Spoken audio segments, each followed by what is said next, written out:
Hello friends, map minds के online platform पर आपका स्वागत है। मेरा नाम है अंकित बिंजवा। हम कवर कर रहे हैं इंडियन ज्योग्राफी। हम इंडियन ज्योग्राफी कवर कर रहे हैं। इंडियन ज्योग्राफी में हम आ चुके हैं आप प्लेटिव रीजन में। ठीक है, पेपर फर्स्ट का पार्ट भी हम यहाँ पर कवर कर रहे हैं। हिंदी इंग्लिश दोनों में ही अवेलेबल है। ठीक है, अब यहाँ पर हम जो कवर कर रहे हैं वो हमारा कौन सा है, प्लेटिव रीजन। ठीक है, हम प्लेटिव रीजन को कवर कर रहे हैं। प्लेटिव का इंट्रोडक्शन मैं आपको पहले ही दे चुका हूँ। ठीक है, तो हम यहाँ पर प्लेटिव रीजन में हमारे आ जाते हैं। जियोलॉजिकल स्ट्रक्चर है, भूआकृतिक प्रदेश है, जिसमें हमारा चल रहा है। पेपर फर्स्ट का पार्ट भी इंडियन ज्योग्राफी में आ चुके हैं। ठीक है, चलिए अब आ जाते हैं हमारे मालवा प्लेटिव पर। अब जो हमारा मालवा प्लेटिव है वो एक टाइप का लावा प्लेटिव है ना। इसके पहले हमने टाइप्स ऑफ प्लेटिव में देख चुके, तो ये लावा प्लेटिव है। Lava plateau it means basaltic plateau है ना। ऐसा प्लेटिव जिसका फॉर्मेशन किससे होता है, लावा से होता है, बेसाल्ट से होता है, उसी को हम लावा प्लेटिव या बेसाल्टिक प्लेटिव के नाम से जानते हैं। ठीक है, यदि हम इसकी सबसे पहले लोकेशन की बात करें तो आपको लेफ्ट साइड में मैप में दिख रहा है कि मालवा प्लेटिव हमारा यहाँ पर लोकेटेड है। ठीक है, मालवा प्लेटिव हमारा लोकेटेड है।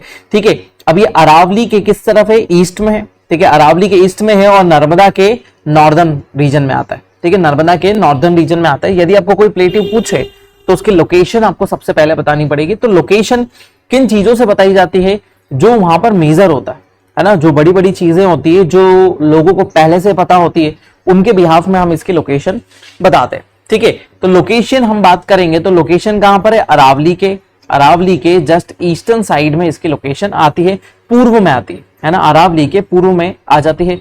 ठीक है, उसके अलावा ये प्लेटिव जो है मध्य प्रदेश और राजस्थान दोनों में है। ठीक है, एमपी और राजस्थान में दोनों में ही आता है। ठीक है, थोड़ा सा हिस्सा इसका कहां पर जाता है, राजस्थान में। बाकी एमपी का तो ये सबसे बड़ा फिजिकल डिवीजन। फिजिकल डिविजन्स में बात करें तो सबसे बड़ा फिजिकल डिवीजन भौतिक प्रदेश क्या है, हमारा मालवा प्लेटिव ही है, एमपी में हम यदि बात करें। ठीक है, उसके अलावा यदि हम बात करें कि नर्मदा रिफ्ट वैली जो है वो भी पेनिनसुलर प्लेटिव का ही पार्ट है। वो भी इसका पार्ट है, पेनिनसुलर प्लेटिव का ही एक बड़ा सा हिस्सा बना हुआ है। ठीक है, अब यदि हम बात करें कि नर्मदा रिफ्ट वैली जो है, रिफ्ट वैली मतलब फॉल्ट वैली बोल दो या हिंदी में बोल दे तो भ्रंश घाटी है ना, भ्रंश घाटी या फॉल्ट वैली। ठीक है, वो इसी का ही पार्ट है। मालवा प्लेटिव पर ही हमारी भ्रंश घाटी आपको दिखाई देती है। उसके अलावा यदि हम फॉर्मेशन की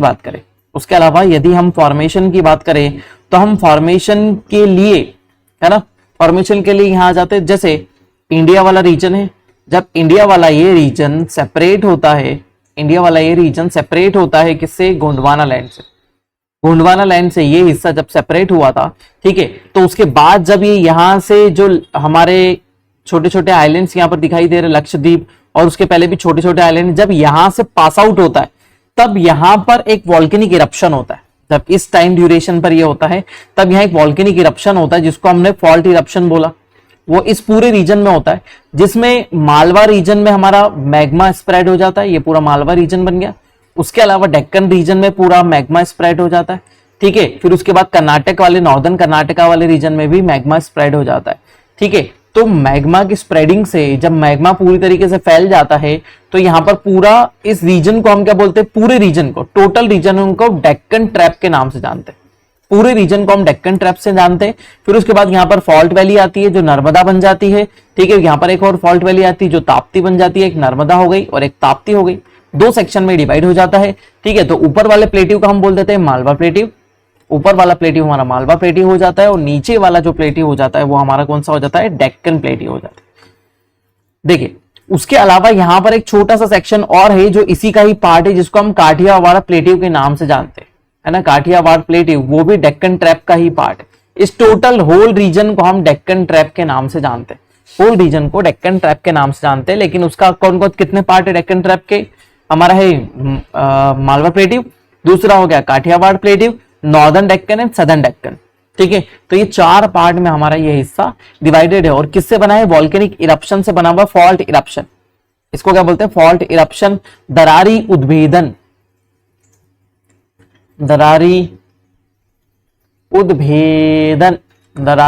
उद्भेदन से ये हिस्सा बना हुआ है, उसी के कारण इसका निर्माण होता है। चलिए आगे देख लेते हैं।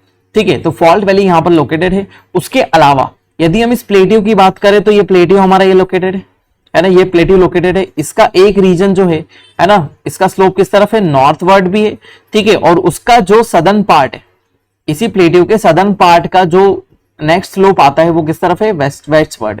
एक नॉर्थवर्ड स्लोप है और एक वेस्टवर्ड स्लोप है। नॉर्थवर्ड जितनी भी रिवर जाती है, जैसे हम बात करें चंबल, सिंध, बेतवा, ठीक है, पार्वती, ये सब जाकर क्या करती है, नर्मदा कुछ चंबल में चली जाती है और ये चंबल जाकर किसको ज्वाइन कर जाती है, ये यमुना को ज्वाइन करती है और यमुना आगे जाकर गंगा को ज्वाइन करती है ना।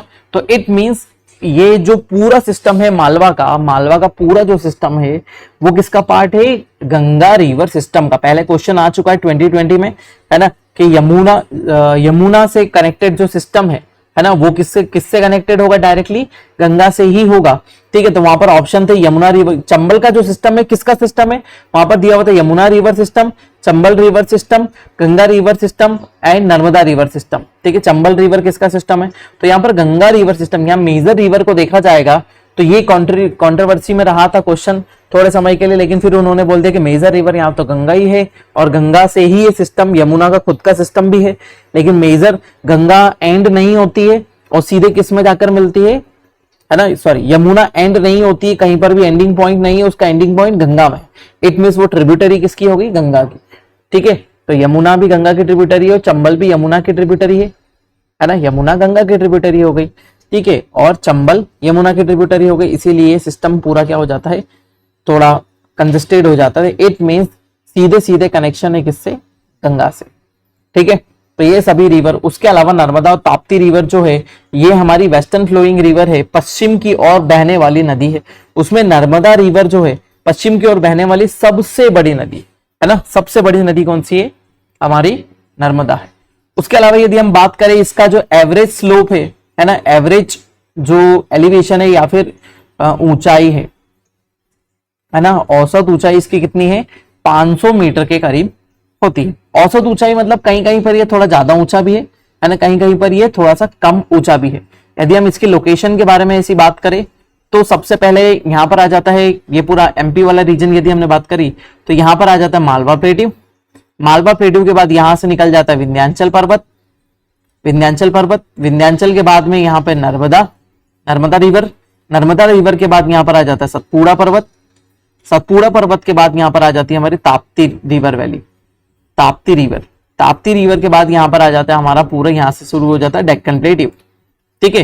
तो ये लोकेशन वाइज आपको पूछा जा सकता है, मालवा प्लेट्यू, विंध्याचल पर्वत, ठीक है, नर्मदा वैली, सतपुड़ा पर्वत, फिर उसके बाद ताप्ती रिवर वैली और देन डेक्कन प्लेट्यू। तो ये याद रखिए, सीक्वेंस नॉर्थ टू साउथ ये सीक्वेंस पूछ सकता है आपसे एग्जाम में, ठीक है। हिंदी इंग्लिश दोनों में ही आपके सामने डाटा अवेलेबल है। उसके अलावा यदि हम बात करें तो जियोलॉजिकली भू आकृतिक के हिसाब से देखें, है ना, भू आकृतिक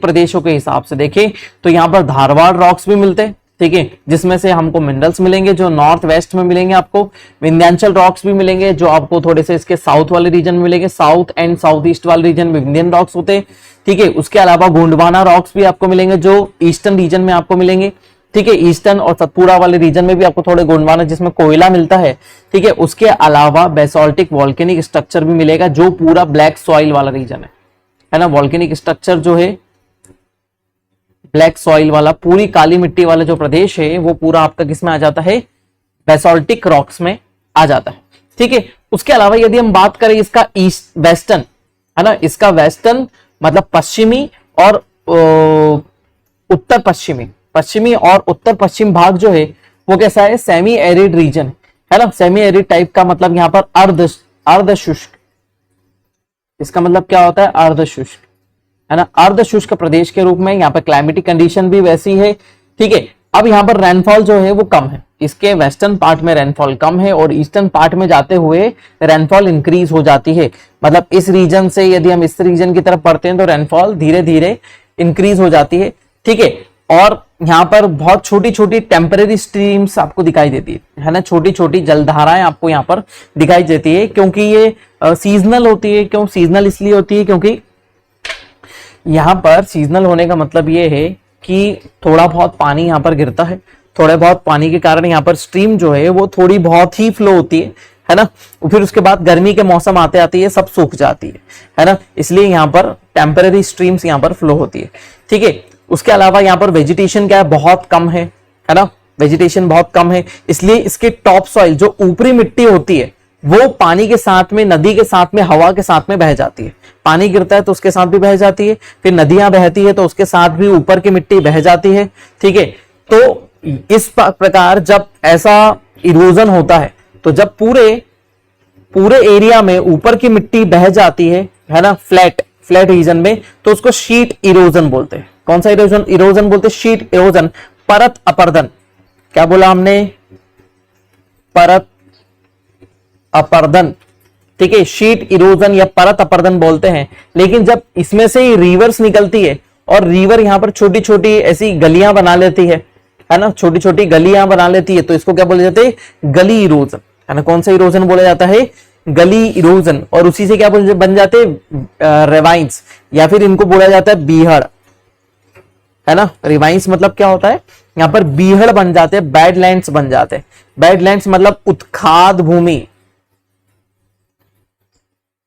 है ना। हिंदी में मैं आपको बताता चल रहा हूं, ठीक है। बैडलैंड्स मतलब उत्खाद भूमि, ठीक है। रिवाइंस मतलब बीहड़, है ना। ऐसा बीहड़ इलाका, ठीक है, जहां पर खाने पीने को नहीं मिलता है, नदियां वहां पर सूख चुकी होती है, नदी के बेसिन आपको मिलते हैं, ठीक है। वहां पर इरोजन बहुत ज्यादा होता है, ऊपर से मिट्टी चली जाती है, तो वहां पर क्या हो जाती है? वेजिटेशन फिर से भी कम हो जाती है, तापमान अधिक है, पानी कम गिर रहा है, तो वहां पर कैसा रीजन बन जाता है? वहां पर रिवाइंस बन जाते हैं, वहां पर उत्खाद भूमि, बैडलैंड एरिया वहां पर बन जाता है, ठीक है।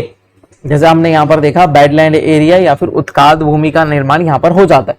तो यहां पर मेजरली जो रिवर है वो कौन सी है? सबसे बड़ा रिवाइंस बनाने वाली रिवर है चंबल, ठीक है। तो चंबल रिवर यहां पर बहुत बड़े रिवाइंस यहां पर बनाती है ना। और इंपॉर्टेंट रिवर है, तो आपको बताना पड़ेगा कि गली इरोजन कौन सी रिवर करती है?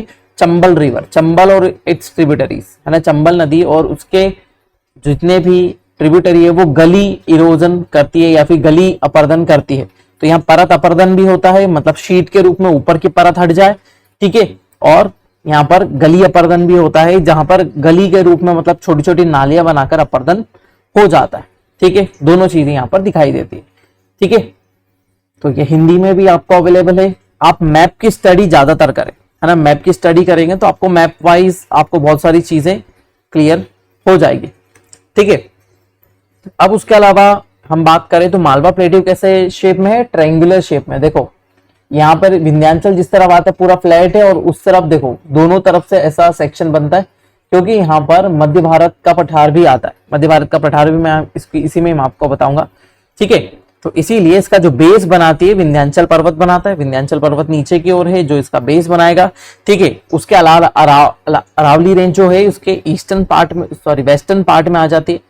वेस्टर्न पार्ट में अरावली रेंज आ जाती है, ठीक है। मध्य भारत का पठार उसके नॉर्दर्न पार्ट में आ जाता है, नॉर्दर्न पार्ट में आता है। बुंदेलखंड उसके ईस्टर्न पार्ट में आ जाता है, ठीक है। ये ईस्टर्न पार्ट में बुंदेलखंड प्लेटियो आ गया, ठीक है। यहाँ पर आप देखेंगे तो सभी आपको मैप के ऊपर दिखाई देंगे, ठीक है। ये मालवा है, फिर उसके बाद अरावली इस तरफ आ गया, फिर यहाँ पर मध्य भारत आ जाएगा, यहाँ बुंदेलखंड आ गया, ठीक है। इस तरफ से विंध्याचल पर्वत श्रृंखला यहाँ पर जा रही है, ठीक है। तो यहाँ पर इस पठार की सबसे बड़ी दो नदियां हैं, है ना, जो वेस्टर्न फ्लोइंग है ना, जो कहां पर जाती है? अरेबियन सी में जाती है। अरेबियन सी में जाती है जो वेस्टर्न फ्लोइंग रिवर है, पश्चिम की ओर बहने वाली नदियां कौन कौन सी है? नर्मदा है, ताप्ती है और माही। तीनों ही नदियां इसी पठार से निकलती है, और इसी पठार से निकल के कहां चली जाती है? उधर की तरफ चली जाती है, वेस्टर्न साइड में बे ऑफ बंगाल, सॉरी अरेबियन सी में चली जाती है, अरब सागर में। उसके अलावा जितनी भी रिवर है दूसरी, है ना, नॉर्थ वर्ड फ्लो होती है और कहां पर जाएगी? बे ऑफ बंगाल में। ये सब यमुना की ट्रिब्यूटरीज है ना। जितनी भी एमपी से निकलती है वो यमुना के ट्रिब्यूटरी से। और रिवर सिस्टम कौन सा बनाती है? नदी तंत्र बनाती है आपका कौन सा? गंगा, है ना। ये सभी रिवर गंगा रिवर सिस्टम का पार्ट है, गंगा नदी तंत्र का ये सभी रिवर पार्ट, ठीक है। चंबल, बेतवा ये सब जाकर सीधे यमुना में आपको मिल जाएगी। यमुना क्या, नर्मदा, माही, ये सब रिवर आपको कहां पर? वेस्टर्न साइड में जाएगी, और भ्रंश घाटी में बहने वाली नदियां हैं, ठीक है। देखिए यदि नॉर्दर्न की बात करें तो यहाँ पे चंबल रिवर सबसे बड़ी नदी है जो नॉर्थ साइड जा रही है, ठीक है। उसके अलावा यहाँ पर काली रिवर है, सिंध रिवर है, पार्वती रिवर है जो उसी के साथ में फ्लो होती है। उसके अलावा यदि हम उधर नॉर्थ उधर की तरफ चले थोड़ा सा और राइट में चले, मतलब ईस्टर्न साइड में चले इस प्लेट्यू के, तो यहाँ पे सिंध आ जाती है, केन आती है, बेतवा आ जाती है। ठीक है, वो अलग अलग सेक्शन में अलग अलग रिवर यहाँ पर फ्लो हो रही है। ठीक है, अब पहले ही मैंने बताया था कि जो बना हुआ है किस चीज से बना हुआ है, ब्लैक सॉइल के लावा फ्लोर से बना हुआ है ना, basaltic rock structure. Basaltic rock structure यहाँ पर मिलता है, बेसाल्ट चट्टाने, बेसाल्ट चट्टाने आपको यहाँ पर मिलती है, और बेसाल्ट चट्टानों के आधार पर ही यहाँ पर ये पूरा सेक्शन यहाँ पर बना हुआ है। ठीक है, उसका स्लोप की यदि बात करें तो साउथवर्ड इसका स्लोप जहां पर विंध्याचल है, यहाँ पर विंध्याचल यहाँ पर से ऐसा जा रहा है, तो विंध्याचल रीजन जहां पर है वहां पर इसका स्लोप कितना है, थोड़ा सा ऊंचा है। ठीक है, और जैसे ही आप किस तरफ जाते हैं, नॉर्थवर्ड जाते हैं, तो इसका स्लोप क्या हो जाता है, कम हो जाता है, 500 जाता है। इट मींस इसका स्लोप, यदि एवरेज स्लोप की बात करें तो एवरेज स्लोप इसका साउथ टू नॉर्थ है। ठीक है, नॉर्दर्न स्लोप रीजन ये पूरी तरीके से आता है। ठीक है, जिसमें हमारी चंबल रिवर रिवाइंस फॉर्म करती है। ठीक है, रोलिंग प्लेन्स बनाती है। रोलिंग प्लेन्स में आपको बता देता हूं, ऐसे प्लेन्स होते हैं जहां पर मिट्टी हमेशा रोल होकर एक रीजन से दूसरी रीजन पर उड़कर चली जाती है, और अनइवन प्लेन होते है ना, ऊंचे नीचे प्लेन होते है ना। जैसे हम सिंपल सी बात करें, प्लेन रीजन होना चाहिए, ऐसा फ्लैट होना चाहिए, तो हम इसको प्लेन बोलेंगे। लेकिन ये रीजन कैसे होते हैं, ऊपर की मिट्टी उड़कर यहाँ जाती है, तो यहाँ पर ये जो ढेला बना हुआ है ये अगले दिन यहाँ होगा, कुछ दिन बाद ये यहाँ पर होगा, तो ऐसे फ्लैट रीजन तो है ना, लेकिन यहाँ पर मिट्टी उड़कर एक दूसरी जगह पर जाती रहती है, इधर से उधर ट्रेवल करती रहती है, तो ऐसे रीजन को क्या बोलते हैं, रोलिंग प्लेन, जहां मिट्टी निरंतर उड़ती रहती है और पानी कम होता है, वेजिटेशन वहां पर कम होती है ना, पानी कम बरसता है ना, वहां पर सब चीजें कम होती है, उसके कारण ऊपर की परत जो होती है वो क्या होती है, अपर्दित हो जाती है, अपर्दित होकर उड़ जाती है, इरोड हो जाती है, उड़ जाती है। ठीक है, तो रोलिंग प्लेन्स बनते हैं यहाँ पर। रोलिंग प्लेन आपको मालवा पर भी मिलेंगे, ठीक है, मेवाड़ में भी मिलेंगे, सेंट्रल इंडिया में भी आपको रोलिंग प्लेन्स मिलेंगे। सभी जगह पर ऐसी आपको सेक्शन देखने को मिलेंगे। 600 मीटर से 500 मीटर की औसत ऊंचाई है, साउथ में ज्यादा है और नॉर्थ में इसकी ऊंचाई कम है। ठीक है, नेक्स्ट आ जाते हैं हमारा मालवा प्लेट्यू के बाद मेवाड़ प्लेट्यू। मालवा प्लेट्यू के बाद हम किसकी बात कर ले, मेवाड़ प्लेट्यू की बात करें तो हमारा जो मेवाड़ प्लेट्यू है ना, मेवाड़ प्लेट्यू जस्ट अरावली से कनेक्टेड है। ठीक है, मेवाड़ को है ना, ठीक है, मेवाड़ को मारवाड़ भी बोला जाता है ना, मेवाड़ बोल दो या मारवाड़ बोल दो। ठीक है, तो मेवाड़ या मारवाड़ प्लेट्यू अब ये पूरी तरीके से लोकेटेड कहां पर है, ईस्टर्न साइड ऑफ राजस्थान है ना, ईस्टर्न साइड ऑफ राजस्थान।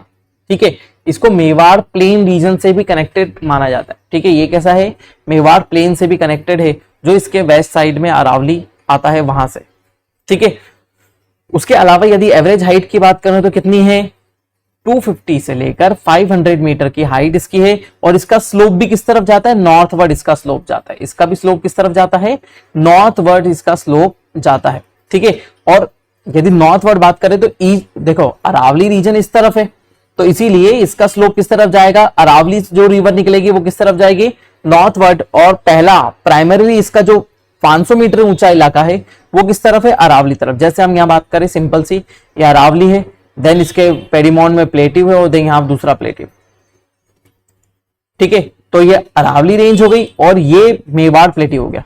ठीक है, मेवाड़ प्लेट्यू हो गया, तो इसका स्लोप किस तरफ से हुआ, इस तरफ से हुआ, तो मतलब ये इधर का हिस्सा जो अरावली से कनेक्टेड है ये 500 मीटर ऊंचा है। फिर देन ईस्टवर्ड होते हुए किस तरफ बढ़ जाता है, ये स्लोप नॉर्थवर्ड चले जाता है। पहले ईस्टवर्ड है, देन किस तरफ चले जाता है, नॉर्थवर्ड चले जाता है। तो यहां से जो बनास रिवर निकलती है, यहां से जो बनास रिवर निकलती है वो बनास रिवर किस तरफ, चंबल में चली जाती है। चंबल इधर से आ रही है, चंबल के रिवाइंस बने, ठीक है, और चंबल में चली जाती है रिवर। तो यहाँ की मेजर रिवर कौन सी है, बनास रिवर आ जाती है। ठीक है, अब हमने वहां पर किसकी बात करी थी, वो बेसाल्टिक रॉक से बना हुआ है। ठीक है, वहां पर विंध्यन रॉक्स भी मिलते हैं मालवा पे, है ना, मालवा पे हमने रॉक्स स्ट्रक्चर की बात करी, कौन कौन सी चट्टानी संरचनाएं मिलती। तो यहाँ पर भी क्या मिलता है, सैंडस्टोन मिलते हैं, शेल्स मिलते हैं, लाइमस्टोन बनते हैं। ठीक है, और ये सब डेवलप कब हुए, विंध्यन पीरियड में, है ना। विंध्याचल पर्वत के निर्माण की जो प्रक्रिया होती है, उसी निर्माण की प्रक्रिया के समय पर ही हमारा ये पठार भी बना हुआ है। ये प्लेट्यू का निर्माण भी उसी समय पर हुआ है, क्योंकि अरावली भी एक पुराने तरीके का पर्वत है। अरावली कैसा है, हमारा एक पुराने तरीके का पर्वत है, और उसी पुराने तरीके के पर्वत के सेक्शन के साथ में ये वाले पठार भी बनते हैं। तो ओल्ड रिलिक्ट प्लेट्यू है ना, पुराने हमारे पुराने वलित पर्वत। है ना, इनको हम पुराने वलित पर्वत के नाम से जानते हैं अरावली को।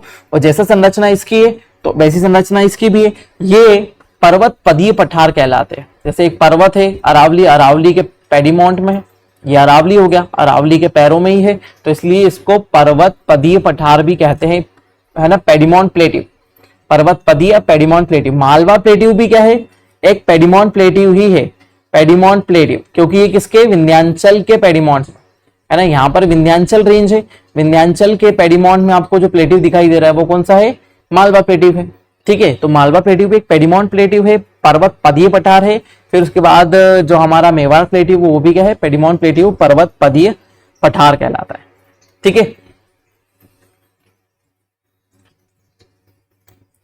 चलिए अब देखिए यहाँ पर जो मेजर रिवर मैंने आपको बताई कौन सी है, बनास। ठीक है, बनास रिवर यहाँ पर, है ना, यहाँ पर मेजर रिवर है। ठीक, उसके अलावा भी कुछ और रिवर भी यहाँ पर जो इसके ट्रिब्यूटरीज के फॉर्म में आती है वो है। फिर बनास जाकर किस में मिल जाती है, चंबल रिवर में आ जाती है। फिर यहाँ पर भी उसी टाइप का इरोजन आपको दिखाई देता है ना, रोलिंग प्लेन्स आपको यहाँ पर दिखाई देते हैं। ठीक है, तो रोलिंग प्लेन मतलब ऊपर शीट इरोजन होता है उनका। ठीक, तो रोलिंग प्लेन्स होते क्या है, ठीक है, rolling plains are not completely flat. मैंने बताया था कि पूरी तरीके से फ्लैट नहीं होता है। ठीक है, दीज आर स्लाइटली राइज, थोड़े से ऊंचे होते हैं, सामान्य प्लेन की तुलना में क्या होते हैं, थोड़े से ऊंचे होते हैं। ठीक है, उसके अलावा ये क्या हो जाते हैं, थोड़े से ऊंचे और नीचे। ठीक है, थोड़े से ऊंचे होते हैं और कुछ जगह पर नीचे होते हैं। ठीक है, तो जैसे हम प्रेरीज की बात करें यूएसए में, तो वो भी ऐसा ही प्लेन है ना, जो कैसा है, ऊंचा नीचा है। यहाँ पर उत्खात भूमि आपको दिखाई देती है ना, क्योंकि ऊपर से शीट इरोजन हो रहा है। कैसा इरोजन हो रहा है, शीट के फॉर्म में हो रहा है, परत दर परत वहां पर इरोजन आपको दिखाई देता है। ठीक है, परत दर परत इरोजन आपको दिखाई देगा, तो वो इसी टाइप का इरोजन होगा।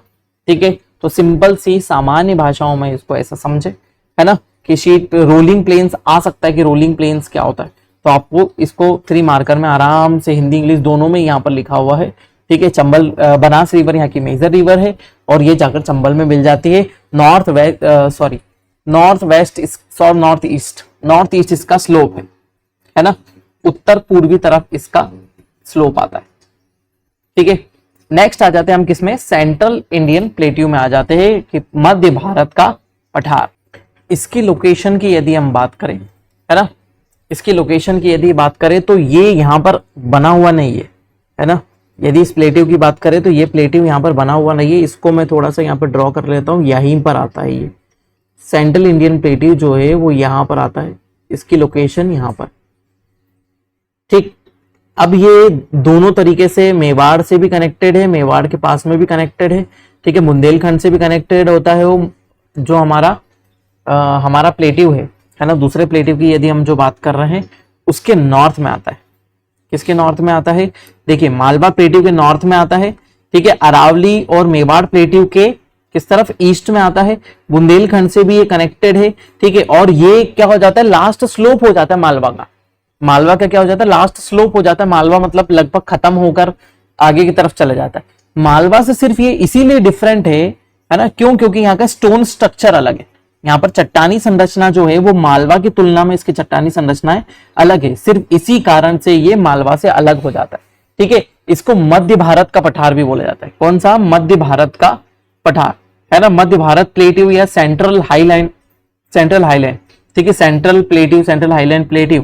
ठीक है, तो लोकेशन की बात करें तो मेवाड़ पठार, ठीक है, उसका ही अपलैंड रीजन है, ईस्टर्न पार्ट का। अपलैंड मतलब उच्च भूमि, है ना, अपलैंड मतलब क्या हो जाता है, उच्च भूमि क्षेत्र, है ना, उच्च भूमि क्षेत्र जो उठा हुआ क्षेत्र वही होता है। ठीक है, अब उसके अलावा यदि हम बात करें तो ये पूरी तरीके से चंबल रिवर बेसिन का हिस्सा है ना, ये पूरी तरीके से क्या है, चंबल रिवर बेसिन का हिस्सा आ जाता है। यहीं से चंबल रिवर जाती है और पूरी तरीके से जो थोड़ा सा ईस्टवर्ड टर्न लेती है ना, जहां पर हम बात करें ऊपर की तरफ, ऊपर आपने देखा होगा कि चंबल रिवर मेजरली इसी के ऊपर फ्लो हो रही है और ग्वालियर, भिंड, मुरैना, ग्वालियर, श्योपुर इनसे ही होकर जो रिवर जा रही है ऊपर की तरफ से, आपको जो एमपी की जो नॉर्दर्न बाउंड्री बनाती है ना, उस रीजन में जो प्लेट्यू लोकेटेड है वो ही हमारा सेंट्रल हाईलैंड प्लेट्यू है। ठीक है, सेंट्रल हाईलैंड रीजन है या फिर मध्य भारत का पठार वहीं पर लोकेटेड है। ठीक है, यहीं पर रिवर क्या बनाती है, रिफ्ट वैली या फिर ब्रंश घाटी यहाँ पर इसमें बहती है। ठीक है, यहाँ पर काली सिंध होगी। ठीक है, उसके अलावा बहुत सारी बनास रिवर यहाँ पर आ जाती है, पार्वती रिवर यहाँ पर आ जाती है। तो ये मेजर रिवर यहीं पर आकर मिलती है। तो कहां पर ये जो रिवर जितनी भी मिल रही है, मतलब ज्वाइनिंग पॉइंट जो है रिवर्स का चंबल में, ये सब का यहीं पर ही है। बनास रिवर वहीं पर आ रही है, पार्वती रिवर इसी के आसपास है। ठीक है, मतलब ये सब जब नीमच मंदसौर को क्रॉस कर देती है, यदि हम बात करें नीमच मंदसौर के ऊपर, नीमच मंदसौर को इंक्लूड करते हुए नीमच मंदसौर के ऊपर जो प्लेट्यू है वो सेंट्रल हाईलैंड प्लेट्यू हमारा आ जाता है। ठीक है, तो आपको ये याद रखना है। ठीक है, उसके अलावा ये लोकेटेड कहां पर है?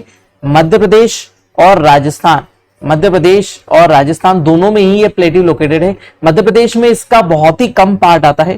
ठीक है, नॉर्थ वेस्ट रीजन में ही बस ये है ना, थोड़ा सा नॉर्थ में, थोड़ा सा वेस्ट में।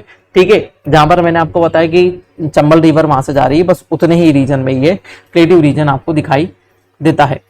ठीक है, उसके अलावा ये जो हमारा जो है बेसाल्टिक रॉक से, सॉरी बेसाल्टिक रॉक से नहीं, जैसे हम बात करें तो यहाँ पर दूसरे सिंपल से वही रॉक से बना हुआ है, मतलब यहाँ पर भी सैंडस्टोन मिलते हैं। ठीक है, यहाँ पर भी रिवाइंस या फिर बेडलैंड्स बने हुए हैं। ठीक है, एरिड लैंडफॉर्म्स, एरिड लैंडफॉर्म्स क्या होते हैं? एरिड लैंडफॉर्म या फिर अर्ध शुष्क भूमि है ना, अर्ध शुष्क भूमि प्रदेश यहाँ पर बने हुए। जैसे यहाँ पर आपको यदि मैं कुछ बताऊं तो यहाँ पर आपको क्या मिलेंगे? जुगेज मिलेंगे, है ना, ऐसे गड्ढे हो जाते हैं, है ना। आपको यहाँ पर प्लाया मिलेगा। ठीक है, ये कैसा है? प्लाया लेक्स होते हैं, है ना, जो ड्राई रीजन में आपको मिलते हैं। जुगेज, जूजेन, है ना, ऐसे बहुत सारे स्ट्रक्चर मिलेंगे जो कहां पर मिलते हैं? एरिड रीजन में बनते हैं, पहाड़ियों के कट जाने से यहाँ पर बन जाते हैं।